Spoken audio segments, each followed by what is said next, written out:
Яңалыклар чыгарылышы үз эшен башлап җибәрде. Студияда Лилия Гатина алга таба кайбер темалар турында кыскача. Йорчолда балалар майданчыгында гадәттән тыш хәл килеп чыкты. 6 яшьлек кыз авыр җәрәхәт алды. Изге Рамазан айында игелекле эшләр Тукай районының Ташкишу авылында ифтархана ачылышы узды.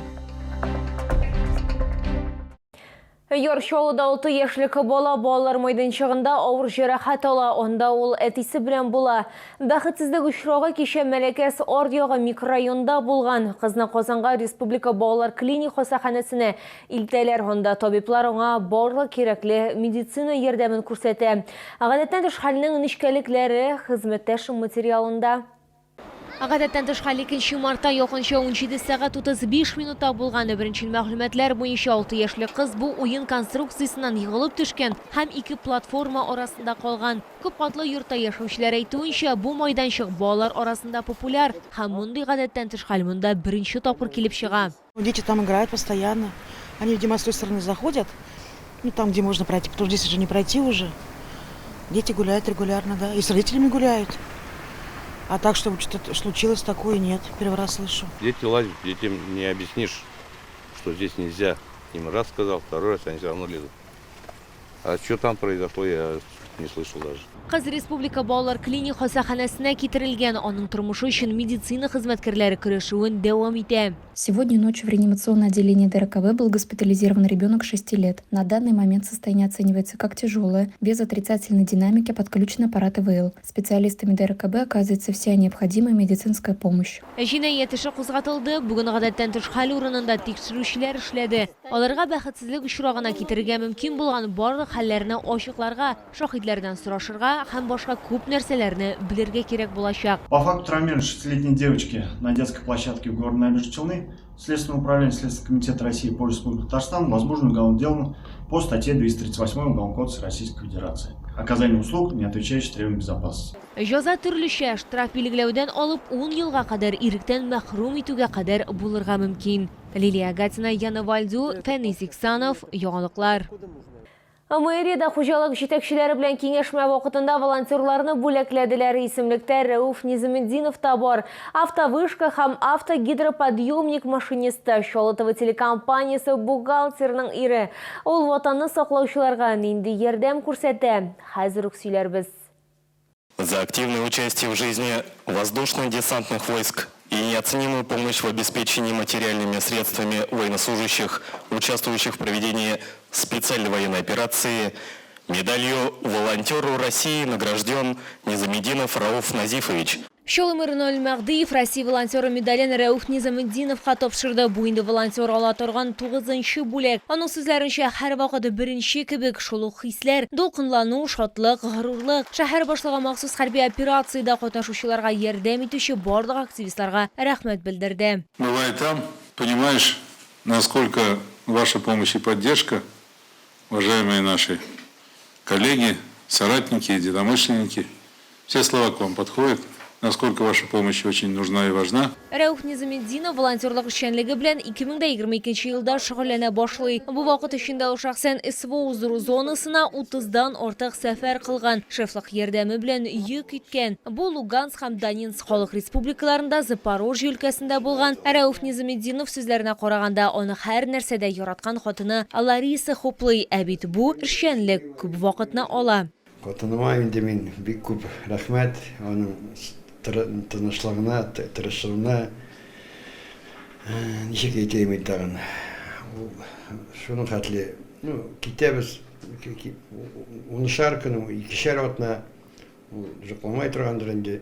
Лариса Низаметдинова беренче вакытта чыннан да җиңел булмады, куркыныч, дулкынландыргыч булды ди. Тогда еще, когда они заезжали за ленточку, невозможно было разговаривать по телефону, и о человеке почти 3 суток не знала, что с ним. Пока вот не выйдут за пределы ленточки. Әмма Лариса Низамеддинова ире белән горурлана, ул ватанны саклаучыларга ярдәм итә. Һәм әлбәттә, Рәүф Низамеддинов шефлык ярдәме белән йөк илтергә җыенган саен, аның әйберләрен җыя, ерак сәфәргә әзерли. Ә ире исә аның өчен иң яхшы бүләкнең хатынының мәхәббәте һәм ярдәме икәнлеген таный. Лилия Гатина, Илмира Гайнетдинова, Сергей Вильданов, Яңалыклар.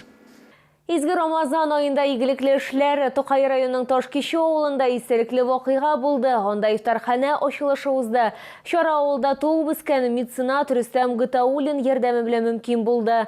Авыл халкын шатлык кылып вакыйга белән Тукай районы башлыгы Камил Нәҗмиев һәм Тукай районы имам-мөхтәсибе Инсаф хәзрәт Сәүбанов кутладылар.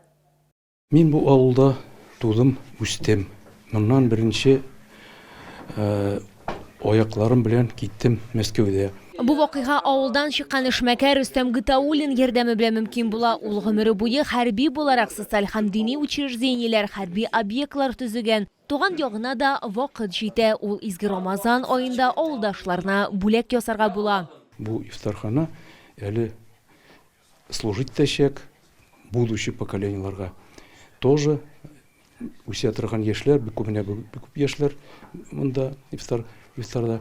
Олар тоже белерләр инде, что үзеңнең тарихыңны кичәнге белергә кирәк. Яңа бина уңайлы һәм масса күләм ифтарлар үткәрү өчен кирәкле барлык әйберләр белән җиһазландырылган. Бу ашхана генә түгел, чын бердәмле һәм игелек үзәге дип ассызыклады Тукай районы имам-мөхтәсибе Инсаф хәзрәт Сәүбанов. Безнең мәчет эчендә апалар укый иде, дәрескә йөри иделәр.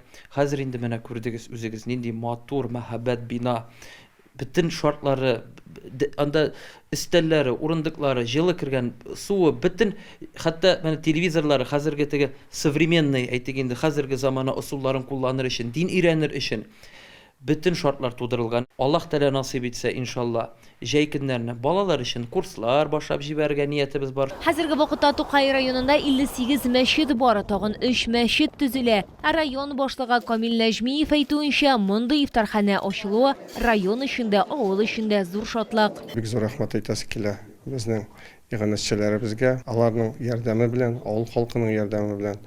Бүген менә Ташкише авылында ачылды менә шу мәхәббәт бина. Мәчетләребез ул тәрбия эшен бик алып баралар. Халыкның бердәмлеген ныгытуда, үзебезнең динебезне өйрәтүдә, гореф-гадәтләребезне саклауда, үзебезнең имамнарыбызның, хәзрәтләребезнең эшләгән эшләре бик зур. Бу мисал кеше ватанга мәхәббәт һәм якташларыбыз турында кайгыртуның реаль һәм кирәкле проектларда ничек чагылуын ачык күрсәтә. Лилия Гатина, Тахир Бикметов, Яңалыклар. Ураза тотучылар игътибарына иртәгә изге Рамазан айының 14-нче көне сәхәр ашауны төнге 4 сәгать 11 минутта төгәлләргә кирәк. Авыз ачу вакыты 17 сәгать 11 минутка туры килә. Рамазан аенда кешеләрнең бөтен әгъзалары да ураза тотырга тиеш. Күзе дә, теле дә, кулы һәм аяклары да. Телебез начар сүзләрдән, гайбәт сөйләүдән һәм күңелебез бузык уйлардан арынмаса, ураза тотуыбыз гади бер ач торуга гына кайтып кала дигән Пәйгамбәребез Мөхәммәд саллаллаһу алейхи ва сәллям. Уразаларыбыз дөрес булып кабуллардан булсын.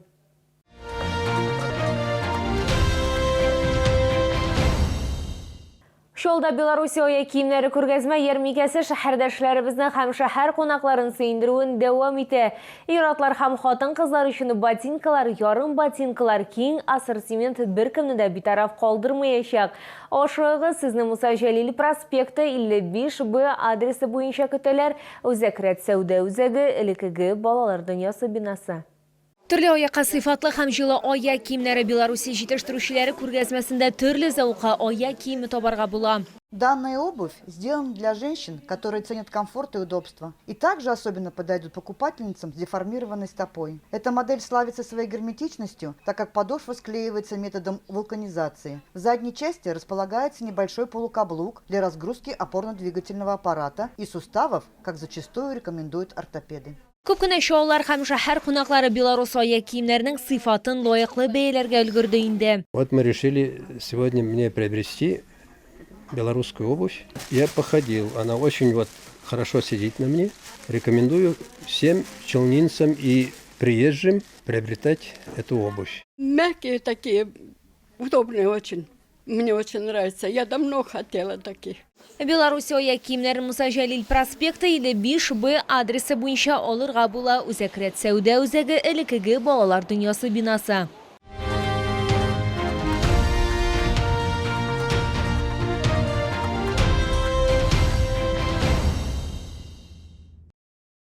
Бу сезгә җиткерәсе соңгы мәгълүматыбыз иде. Мин Лилия Гатина сезнең белән сау булашам. Исән имин булыгыз.